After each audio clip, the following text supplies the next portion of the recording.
is the Big Bang. Ah, welcome to Continuity Errors and Goofs. Here is where you get to join in with your detective skills and have a bit of fun. Also, if you like the video, please remember to give it thumbs up. It helps me a lot when you do. I'm going to show you a very short clip from the episode that has an error. The hard part is identifying what the error could be.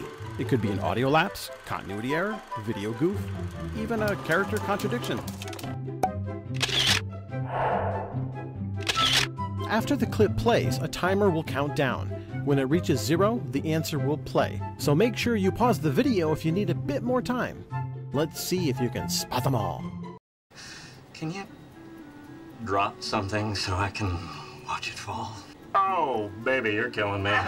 Number 1. Even if you can make it to Boston, what are you going to do? Knock on the door and say to Mrs. Bell, "Hey, Mrs. Bell, big fan of your husband. Can I come in and watch him invent the telephone?"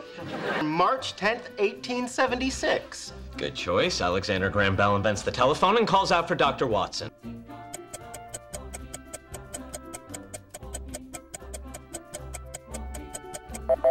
We're starting off with a bang with this one. There are 2 errors in this one, both by Howard. He first said, if they go back in time to visit Alexander Graham Bell on March 10th, 1876, Bell's wife would be there to greet them. This is incorrect. Although Alexander and Mabel were together in 1873, they didn't marry until July 11th, 1877. The second error was Howard referring to Bell's assistant, Dr. Watson. His real name is Thomas Augustus Watson, but he never had a PhD and was always referred to as Mr. Watson, not Doctor. Dr. Gabelhauser? Dr. Kuthapali. Dr. Gabelhauser? Dr. Hofstadter. Dr. Gabelhauser? Dr. Cooper. Dr. Gabelhauser. Mr. Wolowitz. Number 2. 300, and I'll throw in my original 1979 Mattel Millennium Falcon with real Lightspeed sound effects. No.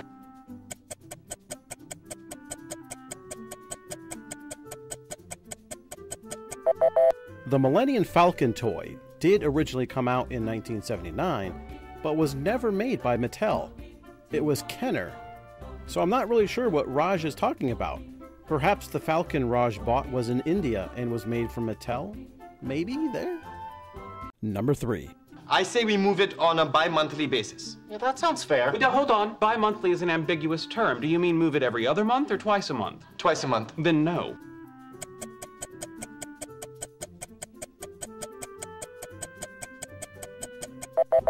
This one's a minor one. Sheldon claims that bi-monthly is ambiguous, but the term is quite clear. So for Sheldon, it's a no-brainer. Very simply, bi-monthly means once every 2 months. If he meant twice a month, I'm sure Raj would have said semi-monthly. Number 4. Oh, please, it's not a time machine. If anything, it looks like something Elton John would drive through the Everglades.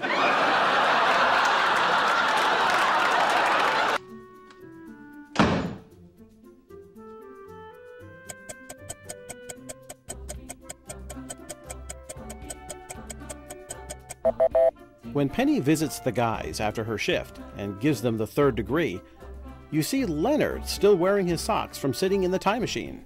After Penny leaves, poof! His sneakers are on. Howard must have used magic.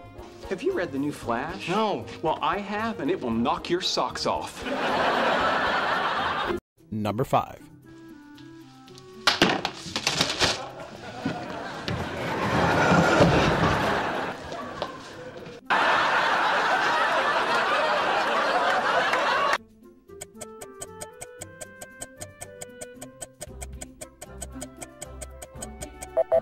During Leonard's daydream, you can see him rip the caution tape and toss it on the floor. In the next shot, it's barely seen in front. When Leonard and Penny descend down the elevator shaft, the tape is back, but kind of looks like a dead yellow snake. Don't worry, baby, I've got you. Oh, Leonard.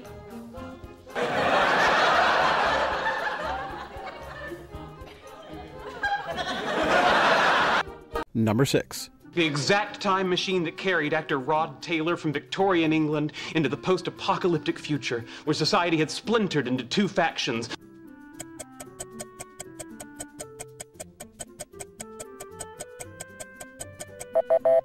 This one's kind of another minor one. Sheldon is incorrect about the two factions in H.G. Wells' The Time Machine. By the year A.D. 802,701, humanity has evolved into two separate species, not factions, the Eloi and the Morlocks. Not flesh-eating Morlocks!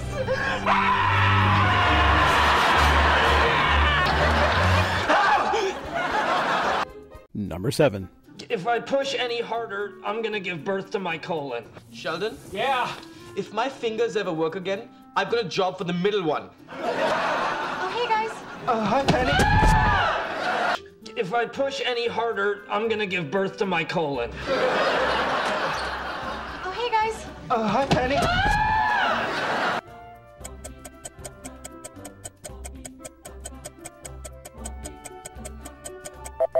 During Leonard's daydream, it appears to be the exact same for what happened to him earlier in the day, except for the interaction between Sheldon and Raj. But in all fairness, I think it was because Leonard wasn't listening to them, hence missing from his daydream. So I wouldn't really call this one an error. Tonight, there will be 2 moons in the sky. Number 1. Come on, Shelley. Well, why don't you just tell them that I'm a toll taker at the Golden Gate Bridge?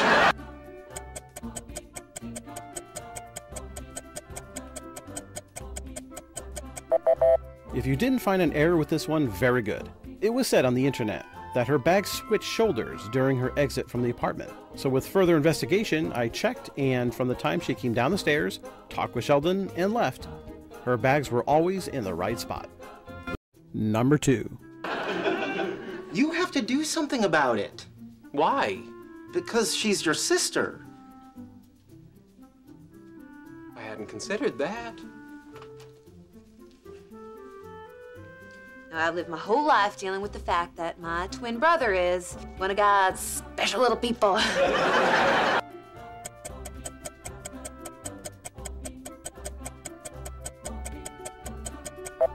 This next one is a very minor one, and it's kind of a nitpick.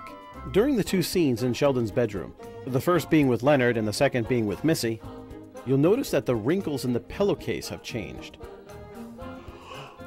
I'm getting tired talking about fluffy pillows. Okay. I'm not even gonna ask why you're pimping me out for cheese. Number 3. I always thought I was more like a cuckoo bird.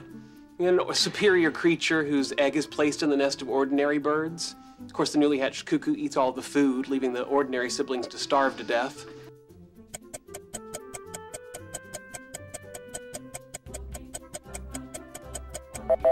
Sheldon's statement about the cuckoo bird is actually incorrect.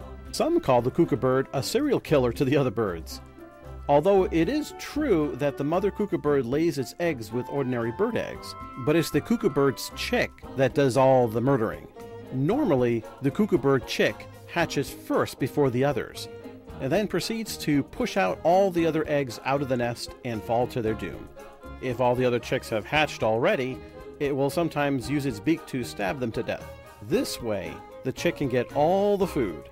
Instead of superior, I'd call it a parasite to the bird world. Number 4. We're 8 years old, and Sheldon converts my easy bake oven to some kind of high-powered furnace. Just classic. Yeah, well, my people invented circumcision.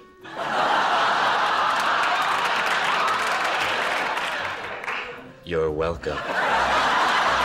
Don't start with me, dude. You want to go again? Let's go. Sit down. Okay. Here's something we didn't anticipate.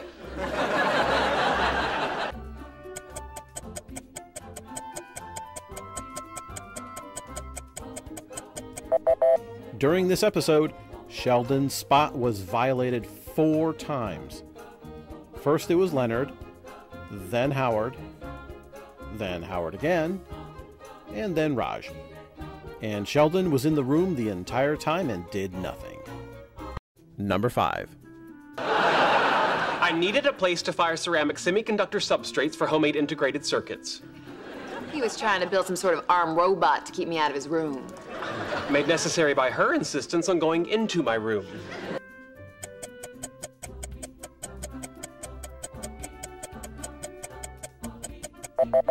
Missy tells the guys stories from her and Sheldon's childhood and mentions that they have their own rooms. But this is incorrect.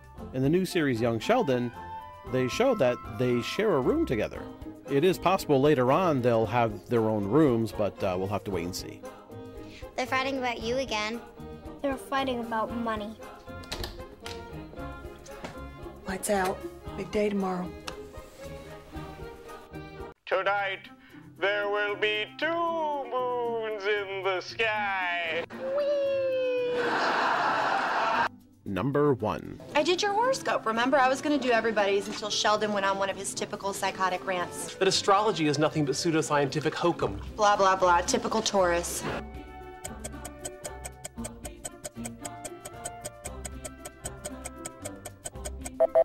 How would Penny know that Sheldon is a Taurus? According to an episode in Season 8, nobody knew when Sheldon's actual birthday was. But for the record, his actual birthday is February 26, 1980, which does make him a Pisces, not a Taurus. Today's your birthday? Yes. What? That's always been a secret. Not even Amy knows. That is so funny. I never would have pegged you for a Pisces. Number 2. Dude! Everybody left an hour ago! Surprise!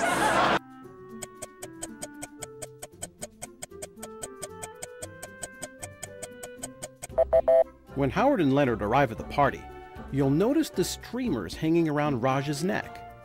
Between shots, they change, so it shows more of them and flowing. I wonder how the party went anyways. Everyone is very, very drunk, and oh,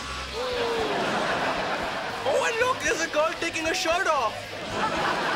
Number 3. Okay, here's the deal. We are going to throw Leonard a kick-ass surprise party for his birthday on Saturday. I hardly think so. Leonard made it very clear he doesn't want a party.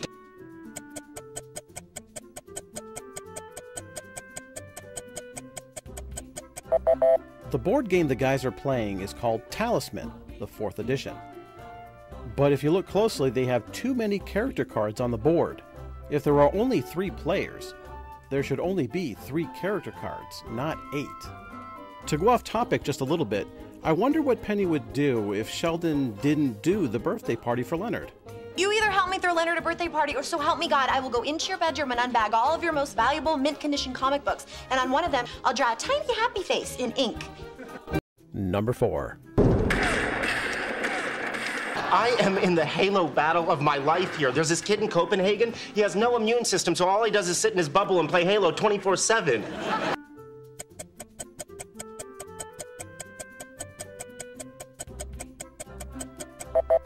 If you look closely, the Xbox 360 is not hooked up to any wireless adapter or Ethernet cable when you look at the back.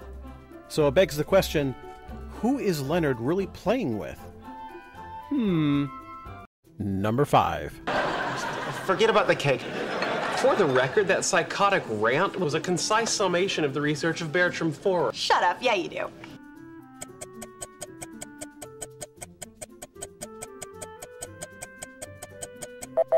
If you look closely, Sheldon's napkin that he folds and puts on the table keeps changing between shots. It looks like it was refolded 3 or 4 times when nobody was looking. But you all know it's coming up. Roll the shots.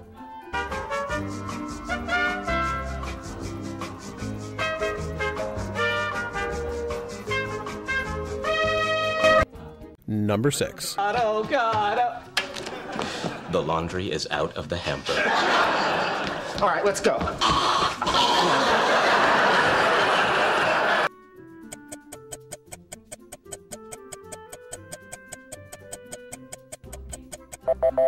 If you notice on the table, there are 2 granola bars. Howard, of course, picks one up, breaks it in half, pockets one, and tosses the other on the table, knocking the second one off. When the camera goes back, both are back on the table and in different spots. What's the matter? This granola bar has peanuts in it. Oh my God, why did you eat it? I don't know, it was just there. Well, if I had a gun there, would you have shot yourself? Can you drop something so I can Watch it fall. Oh, baby, you're killing me. Number 1.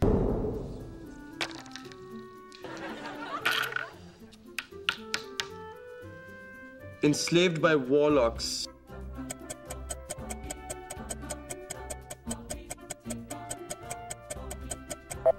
Just like in the last episode, the guys are playing the board game Talisman 4th Edition, but it's pretty evident that they do not know how to play. They are using wrong counters, having face-down cards all over the board, rolling 2 dice to move their place, and way too many pieces for just 4 players. Number 2. Then don't. Other people would say, why not? Other people might be interested.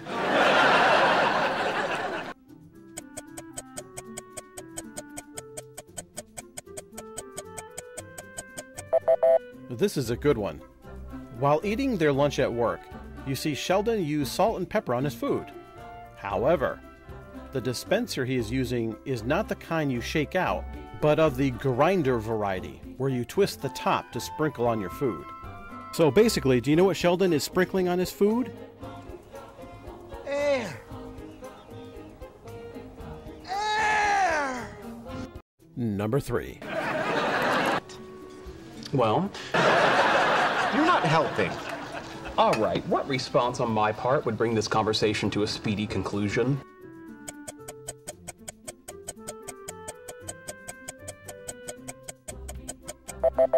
When Sheldon pours his soda into the glass full of ice, there should be a lot of fizz, but doesn't appear to be any when the camera turns back to him. Then he pours more into his glass, and this time you see all the fizz and how slowly it dissipates. Number 4. Right. You also made a common grammatical mistake. You said nauseous when you meant nauseated. But go on.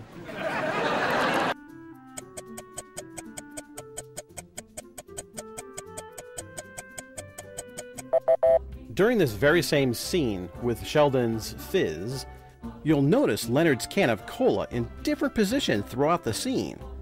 You can see it rotate at least 3 times. Maybe Leonard is really the Flash, and he's taking sips so fast that nobody can see him do it. Number 5. Oh, and then he just goes and has to humiliate me by writing about me on his blog. So you might as well read it. Everybody else has. Good. Oh, God, I just feel so betrayed and embarrassed.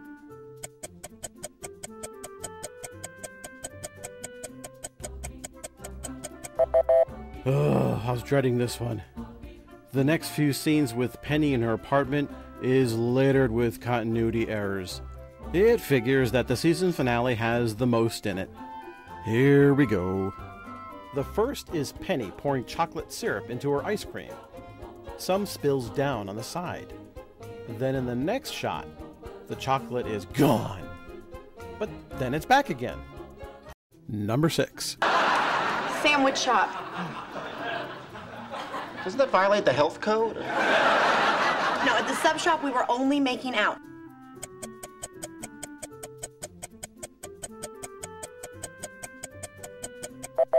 During the same scene with the ice cream and chocolate, she takes a bag of Teddy Grahams from the top of her fridge and puts them on the counter to eat some. But when the scene shifts to Leonard and then back again, the Teddy Grahams is in a completely different spot. Could it be that Teddy is coming alive? Number 7. I'm sorry I yelled at you. I went over to Mike's to make up with him, but he had already moved on. That was quick. That's what I said to the woman.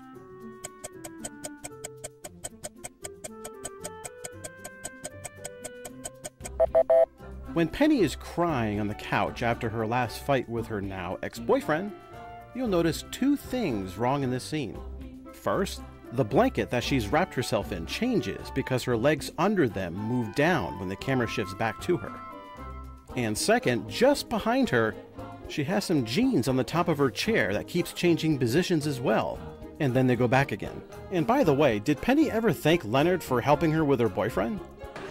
Thank you so much for your stupid advice.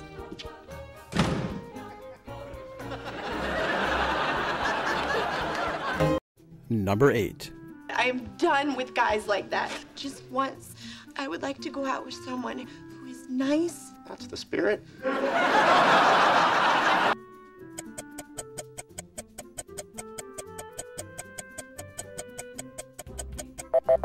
During this scene when Leonard is asking Penny out, you'll notice a big tissue paper on the table appear out of nowhere. And then in the next shot, it's gone. Where did it go?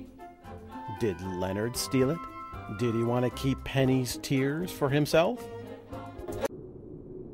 I hope you enjoyed this video of Episode Uncovered. If you happen to watch these episodes on your own and find any errors that I might have missed, please let me know in the comments below. When I make the full episode editions of the full season, I plan to add the ones that I missed with your help and give you credit. Please remember to like and subscribe to become a member of Kripke's Corner. And don't forget to click the bell so you'll be notified of any new videos. I'd love to hear from you. Please feel free to leave me a comment or any questions you may have below. Thank you so much for watching and hope you return for more fun videos.